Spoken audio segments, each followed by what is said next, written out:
మే 16వ తేదీ శని అమావాస్య. సో, ఈ వైశాఖ మాసంలో వచ్చేటువంటి పవిత్రమైనటువంటి శనికి సంబంధించిన అమావాస్య. అదే రోజు శని జయంతి. దాదాపు ఇటువంటి రోజు కోసం సుమారుగా 13 సంవత్సరాలుగా నిరీక్షిస్తున్నటువంటి రోజు. ఈ రోజున ఏళ్నాటి శని గాని, అష్టమ శని గాని, అర్ధాష్టమ శని గాని, కంటక శని గాని, శని బాధలతో బాధపడుతున్న వాళ్ళకి ఒక చిన్న పరిహారం చేయండి. మీరు మీ దగ్గరలో ఉన్నటువంటి సుబ్రహ్మణ్యేశ్వర స్వామి ఆలయానికి వెళ్ళండి.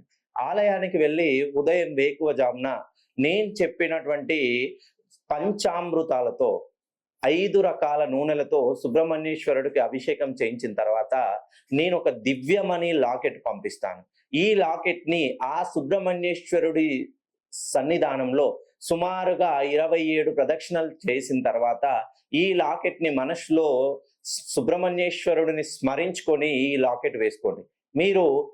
మీకు ఆర్థిక పరంగా అవకాశాలు మెరుగుపడతాయి. నూతనంగా ఉద్యోగాలు చేసే వాళ్ళకి ఉద్యోగాల్లో ప్రమోషన్‌లు వస్తాయి. పదోన్నతులు లభిస్తాయి. ఎవరైతే వ్యాపార రంగంలో అనూహ్యంగా నష్టాల బాటలో ఉన్న వాళ్ళకి వ్యాపారంలో అద్భుతంగా కలిసొస్తుంది. ఈ లాకెట్ ఇదే రోజున వేసుకుంటేనే మీ జీవితంలో ఉన్నటువంటి శని బాధలన్నీ విముక్తి లభిస్తుంది.